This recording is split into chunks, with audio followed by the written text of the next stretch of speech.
Hello, Rooted MKE family. I'm so excited to be here with you today and excited to be here with author Ebony Lewis. She is the author of Dear Black Boy, It's Okay to Cry.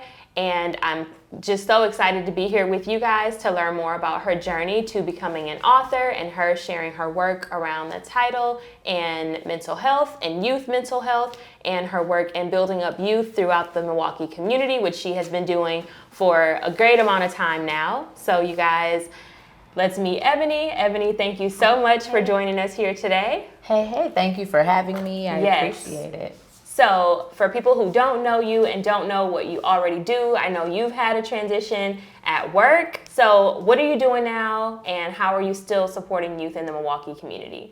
Awesome. Well, as mentioned, my name is Ebony Lewis and I am an author. So author of Dear Black Boy, It's Okay to Cry. I also have my own company, E Inspires LLC. And then when I'm not doing that and not being a mom, I am working for Milwaukee Public Schools as the director of the Gender and Identity Inclusion Department, which has a focus on girls of color and LGBTQ plus youth throughout the district. That's exciting. Yes. Let's talk about mom life. I have appreciated the journey of growing close to you and a sense of connection with you through raising little boys who are very similar in age. How is mom life? It's fun and exciting and can be stressful and all the things.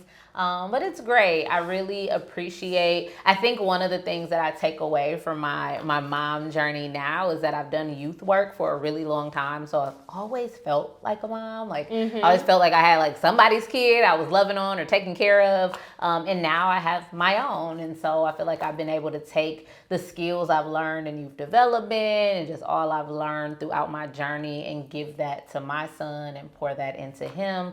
And I think he's made me more patient for the work that I now do. I have a greater appreciation for the work that I do, whether it's in mental health, whether it's, youth development or in the schools. It's just, I don't know, something has clicked and changed in me since becoming a mom that has made me appreciate my work even more.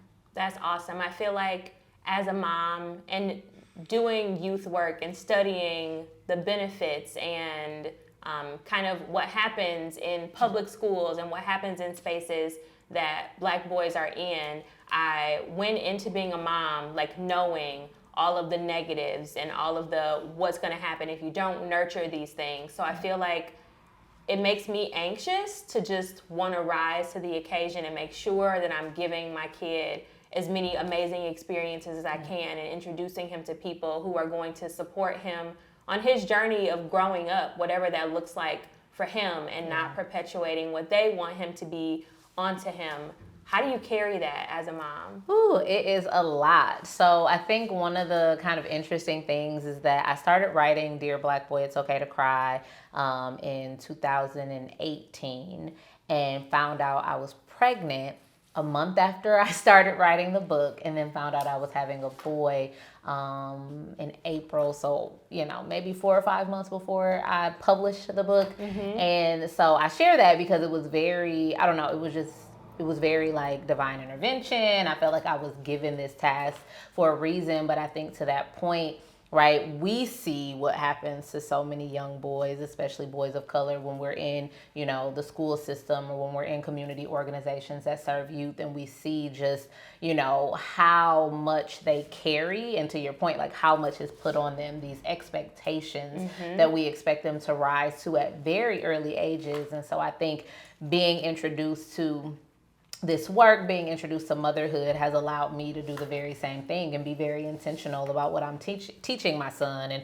what I'm exposing him to, and the things that I'm not stepping in on, and allowing him to create his own journey and his path, and not being so overly protective, but also protecting him and protecting his innocence in a way that doesn't rob who he is. And I think so often, it comes from fear, right? Fear and anxiety are real when you're a parent, and that need to just protect our kids from everything. And I think in doing that, we sometimes harm them in very unintentional ways. And so I've just been a little more intentional about it. Not perfect, but intentional. And so I think that's the goal, is just to give it more intention and to be more mindful of what I allow for him.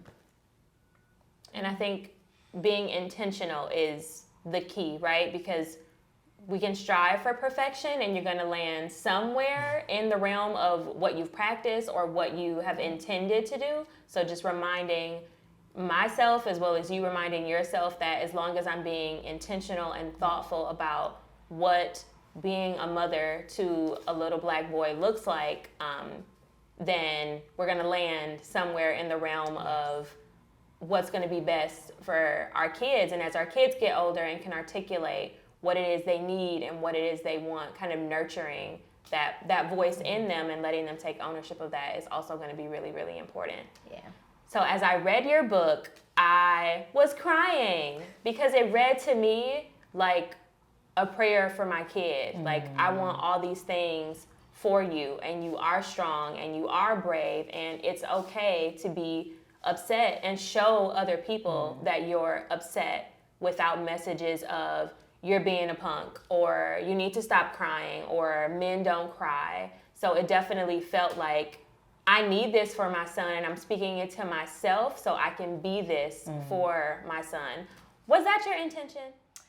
Yeah, it was spot on. No, I mean, that was definitely the intention. I think so. Initially, when I wrote the book, I wrote this book in dedication to my cousin who I lost to suicide in 2016. My cousin was a 35-year-old black man. And so I wrote this letter in a way that spoke to the young black boy in him, in hopes that other young black boys would hear that message and would get those reminders, because I think so often they don't, right? There's a lot of negativity. There's a lot of, shut up and be a man or stop crying. And so then when we're older, trying to navigate feelings, we feel uncomfortable doing things that are very normal, like crying. And so I think, that's what I took from this, is it really being, affirmations to black and brown boys and just anyone in general. When you read the story, if you've read the story, you can put anybody's name in there and the messaging applies. But I think more specifically for black and brown boys, I wanted to give that reminder that it's okay. But then I loved how you reminded yourself that you say those things to you, because, I hear walking in schools, parents that perpetuate these ideas, moms and grandmothers and dads that are afraid, that are, toughen up, man up, stop crying. I was in a classroom recently where a young man was sharing that, like, his mom is the one that tells him all the time not to cry and that he has to be strong and that he has to be a man. And while I don't think there's any ill intent in that mother trying to protect her son, she is taking something away from him that, once again, is just very normal. It's normal to have emotion. And so I think if this is a book not only for young boys, but for those who care for them, that teach them, that nurture them, so that the messaging that we're putting out there isn't toxic. It is a clear reminder that, like, you have all the power to be who you want to be, and it doesn't have to look any which way or feel any which way. It just has to be your journey, and you can live in that and love and be free in that. And I think the more we repeat those messages, the more they'll hear them and understand them and then act in them. So what do you say to a young man in that situation? Because by saying it's okay to cry, it's okay to show your emotions, that directly contradicts the message that he's getting from his mom, the person who probably affirms him in many ways outside of his experience with you. So how do you say, like, hey, it's valid to feel the way you feel and to express that, and at the same time not kind of undo whatever his mom is trying to instill?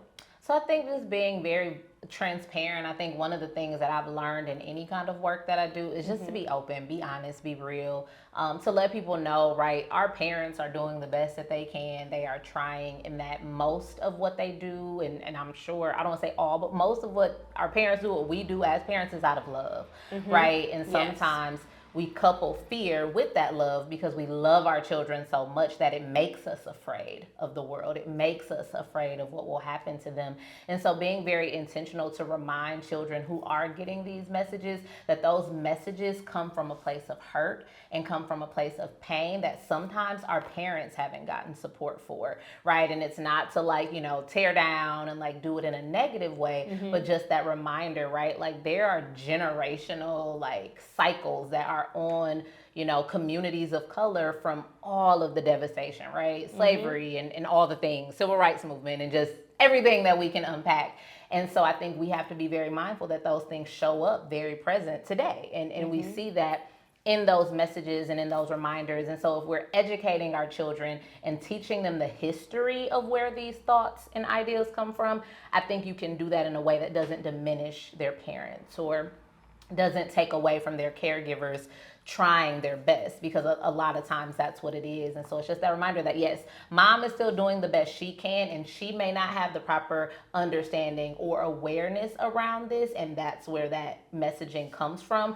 But you have one up where, right, you can now get this information and then set a new tone for the children that are to come in your family through you and or those connected to you. And I think that, that's the message that I gave that young man in that moment, is like, I'm not trying to say your mom is wrong, but these are very hurtful messages that you're getting. And sometimes you have to find safe spaces away from home, which school can be that, community organizations can be that, to reaffirm these messages and to kind of help you break down some of that messaging you've gotten.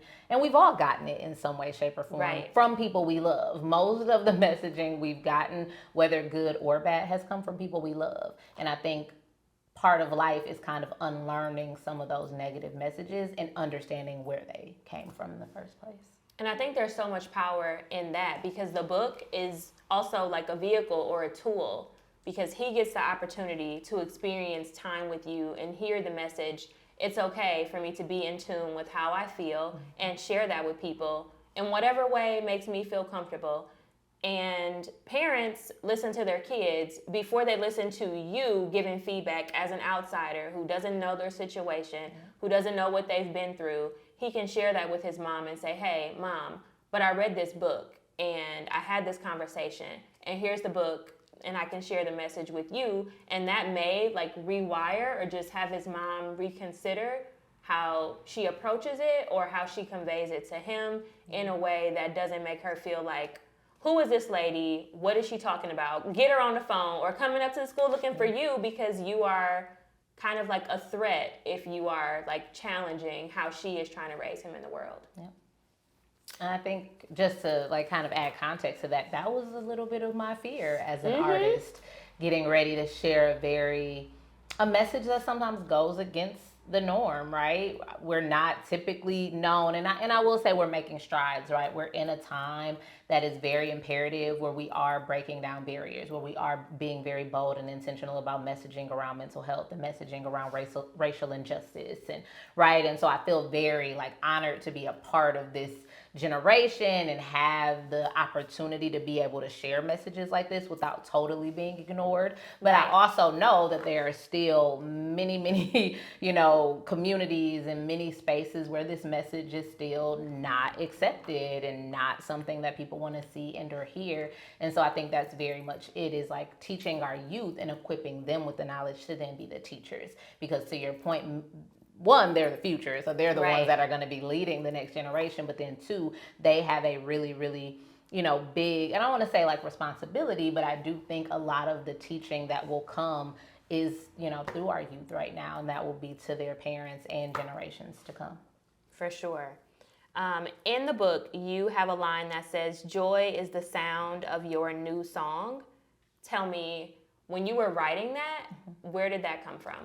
So I think, Black boy joy, Black girl joy has always just been something that I look for in everything I do. And if I'm walking in a hall, seeing a little kid smile, watching television, seeing kids play with bubbles, I do a lot of like double dutch and jump roping, right? And so I think of those things and the joy that, just comes from that. And so I think as I was writing this, I was thinking of, when you're crying, it's almost like, it can sound very much like a song, this very sad song or somber song. And crying isn't always from something sad, right? And so I think of, music and how that is so like intertwined within our communities. And so the song reads very much like a poem. It's very poetic. And so that line to me really takes away from this idea that somehow crying weakens you, when really what it does is strengthen you and gives you the ability to find that joy.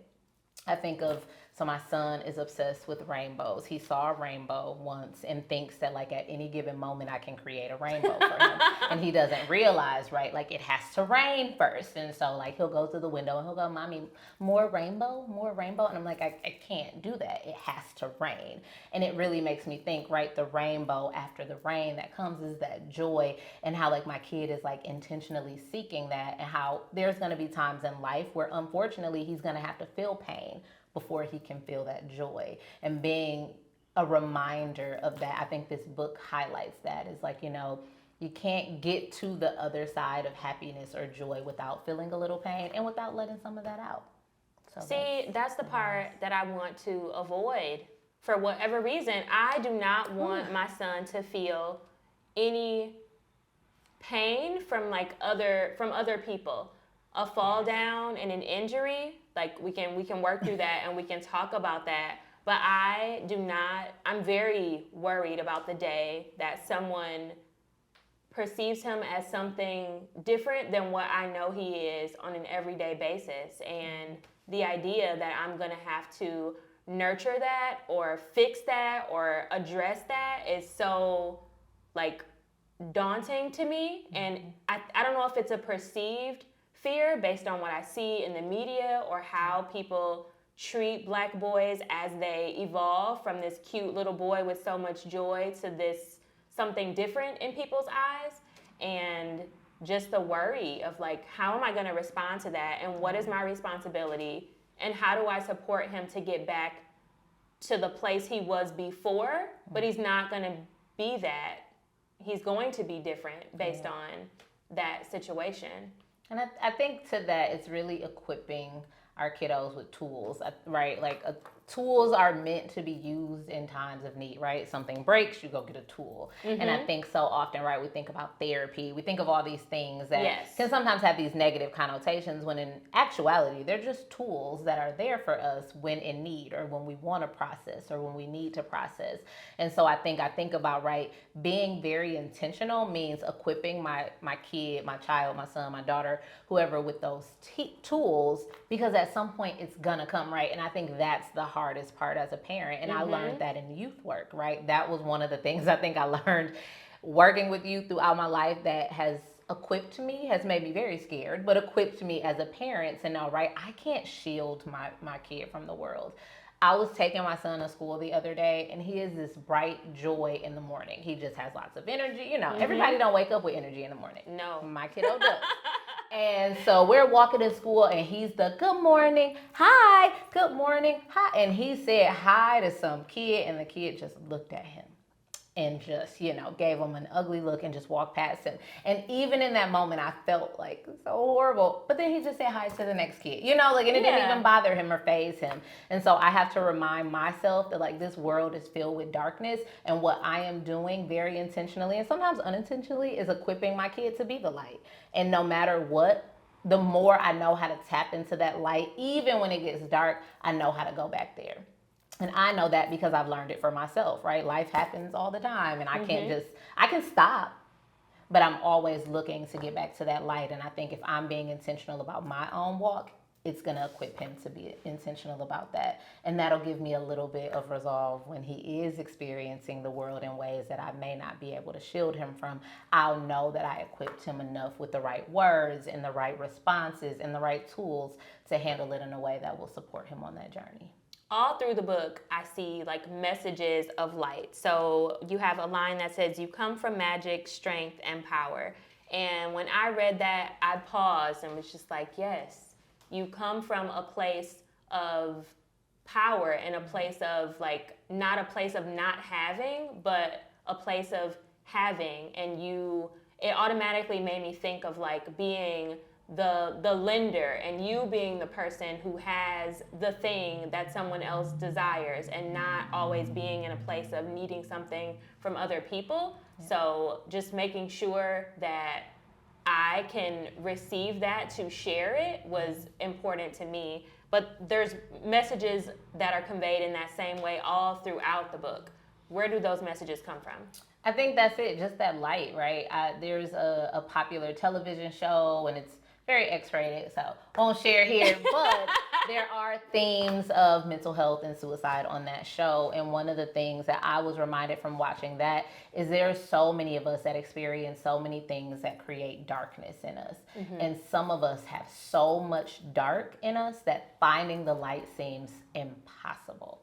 And then there are some of us, right, that have been equipped, that have been, blessed to experience life in a way that has been filled with some darkness, but so much more light that like finding the light is like super easy. And so I think of like walking in a dark room, right, and like looking for the light and like stumbling over things. And so for me, reminding people that that's exactly what crying and what embracing emotion is about. It is about cleaning your soul so that that light can always shine.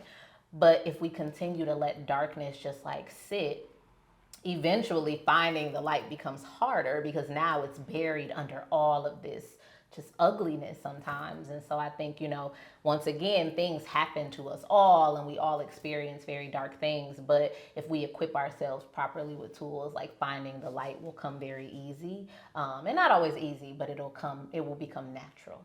Living in darkness won't feel good once we learn how to get out of it. But so often, like as a community and as a people, like darkness has just been a part of the fabric that we've been woven into, right? You think of slavery and we were kings and rulers and queens and came from everything, and then it was stripped from us. And in that now it's like we're like climbing out of this darkness to try to find light. And it's literally been, I believe, the theme of Black and brown people, or just, it's been our theme culturally all our lives. And so I think personally, we kind of take on that same thing of like living in this world that can feel very daunting and dark. And our goal is to somehow find the light in the midst of all of that. So the line in your book, you can't fix the things you don't reveal. Does it speak to that kind of unpacking where that darkness comes from to be able to reveal the light you're talking about? Yeah, because that's exactly it. You can't. I think of, right, the things that have happened to me, or the things I know young people, right, that have experienced these very dark things. And so often what we see, the acting out, the lashing out, comes from like taking that darkness and like owning it and letting it live in you. And it manifests physically, it manifests spiritually, emotionally, right? Like it shows up in all the ways. And so I think the true power in living is to say, you know what, this happened to me and I'm releasing it. But in order to release it, you have to speak that. You have to make it known. And I think that's why like I highlight therapy in the book and talking to people, because once again, that is a very effective tool that our communities and most times like we have diminished because we've been taught that it's a negative thing, right? Right. I think of, like child welfare systems and how like the family was destructed, and a part of that was like, you couldn't have a man in the house and you couldn't speak about this and they couldn't know that this was happening. So we built this mind, right? Like, don't that person come from outside, don't tell them what's happening, and so we've built that what happens in this house stays in this house. And we have harmed ourselves, our families, our communities in that way. And so I think I've learned on my journey to be very intentional with my story. And it doesn't mean that you have to like tell everybody everything, but it also means that you can't sit in silence and that you can't do nothing, right? You have to do something, and you have to take those steps to really dive deep into what has happened to you, because then you'll be informed on why you feel the way you feel, why you act the way you act, and then you can take the necessary steps to readjust that. But if you just sit in that, it's gonna set the path for you, but you won't be in control of that path. That pain and that darkness will be in control. And then you get to a place where you have to sit in it and figure out what's going on. But how many years later is that after you've lived a life of feeling like this is not who I want to be or doesn't represent who I am? Yeah, and I see it every day in so many people that by the time we get into our 30s, even 40s, 50s, right, and we're in this space where we're like, ooh, it's so much darkness, I don't even know where to start. I don't even know where to go back. And so if we're teaching our youth at very young ages how to stand in that and how to take that power back, I think we're going to do a huge service to ourselves and our communities, because you'll see communities thriving and not just surviving, like so many of us have been doing for a really long time. So what does it mean to encourage full mental wellness? So we're talking about like crying and showing your emotions and having tools and a toolkit so that you know how to nurture that. And we're talking about what it means to seek a therapist or a mentor or just someone who can support you as you start to share these feelings with other people. What does it mean to kind of support it in its fullness? I think what it means is to make it a part of your everyday life. I think a lot of times when we talk about mental wellness or mental health, or like health is looked at in these very like siloed ways, but it's all a part of one whole. So the way that I feel physically, mentally, spiritually, emotionally is all tied into who I am as a person. And so I think, wellness, like, right, you want to be well in all the ways, right? And so in order to embrace that, that means one, being intentional about those tools, but then also like looking at them as like ways of life and not like reactive methods. I think we're very reactive as a society, as a community, right? We're living, and then something goes wrong and it's like, oh, what do we do to fix this? Yes. Versus, okay, here's this problem.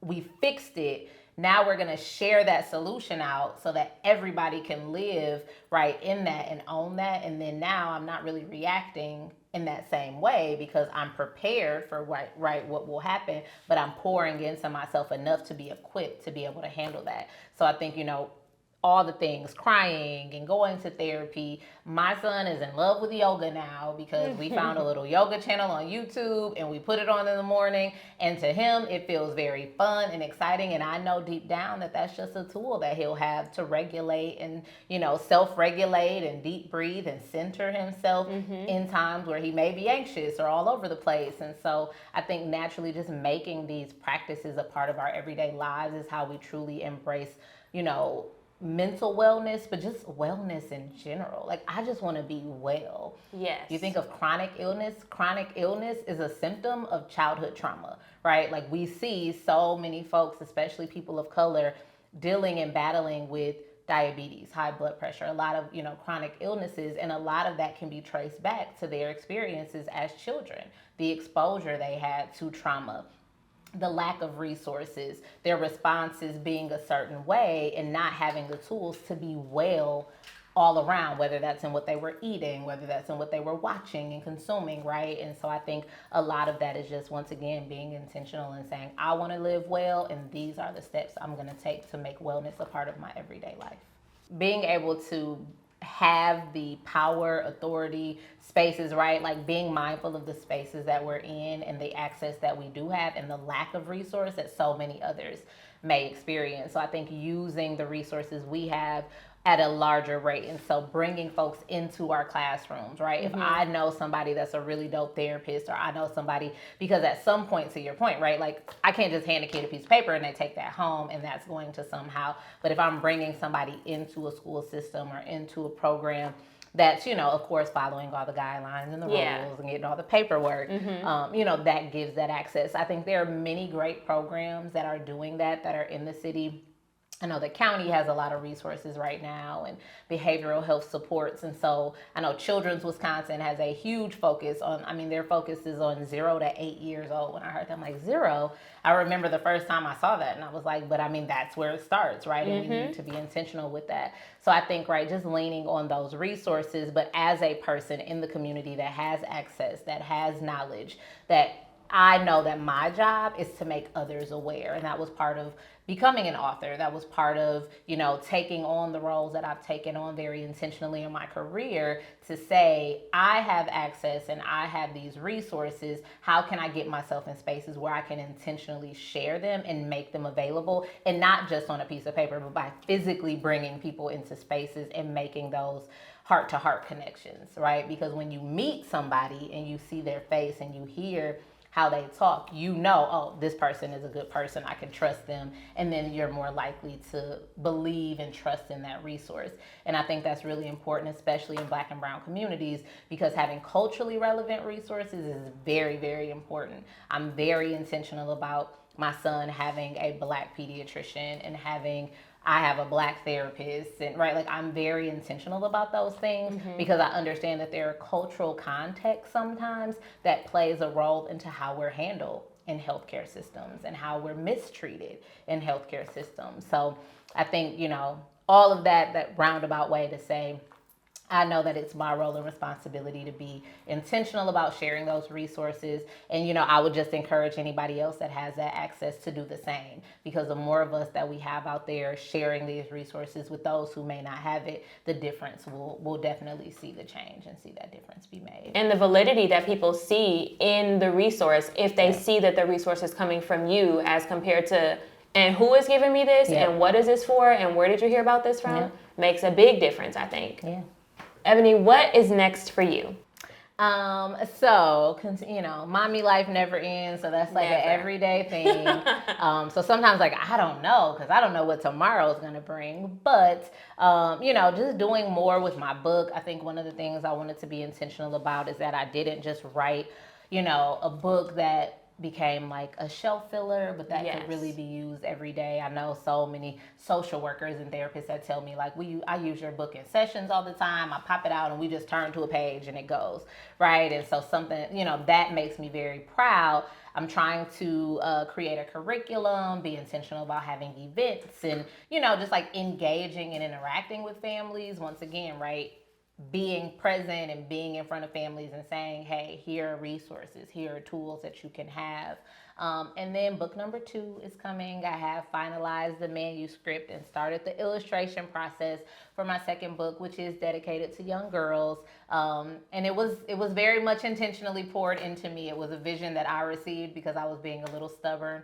I got a lot of, well, what about Dear Black Girl? What about? And I was like, I love girls. I love, that is the work that I do, but I also wanted to ensure that whatever I did made sense and I wasn't playing off of this need for something for girls, but I was being very intentional about what that messaging is, because I'm very intentional about messaging, right? Words mean a lot to me. And so I didn't just want to mass produce something because Dear Black Boy was doing well or people loved it. I wanted it to come from a real place. And so it came from a real place. It was a love letter to myself, because so often we pour into everybody else and then we get to the end of the road and we be like, oh, what about me? Help me. Help me. Hey, hey, y'all see me? So that's, I'm not going to say the name of it just yet, but that was a little clue to the name of it. But yeah, once those things are in the works, you will be one of the first to know. Absolutely. All of the things that are coming down the pipeline. Thank you. And my last question for you, what do you want to be when you grow up, or are you there? So I am going to steal this answer, and I'm going to shout out the person that gave it to me, because I am a journalism major and I don't believe in plagiarism. So I want to be free when I grow up. And I got that from Glenna Shawley Malone, one of my forever friends, somebody near and dear to my heart. Shout out to her and all the amazing things she's doing right now for wellness and Black women and Black girls. But she said that answer the other day, and I was like, oh, I'm still in that. And what I got from that, right, and her response was just I just want to be free. I want to be able to just do the things that I want to do and go the places I want to go and make the change that I want to make without rules and regulations and things holding me back, and then just being free in my mind, free from all of the noise, free from all of the things going on around me. So I don't know how old I'm going to be when I achieve that, right? But when I grow up, I want to be free, and I would encourage everybody to take on that same thought process, because I need that tomorrow. So maybe I can throw in 5 minutes of whatever I think free is into a day, because free, I don't even know what that looks like. I know. I'm telling you, I was in awe when I heard that answer, and I was like, that is it. From here on out, when somebody asked me, and it's so interesting, this was literally Monday, and you asked me this, and I'm like, I want to be free. There we go. And it's interesting, I used to say a mother and an author when I first started working for the Boys and Girls Club 10 years ago. People would ask me that question, and I'm like, look at now. You manifested that. Yes. And now you want to be free. And now I want to be free.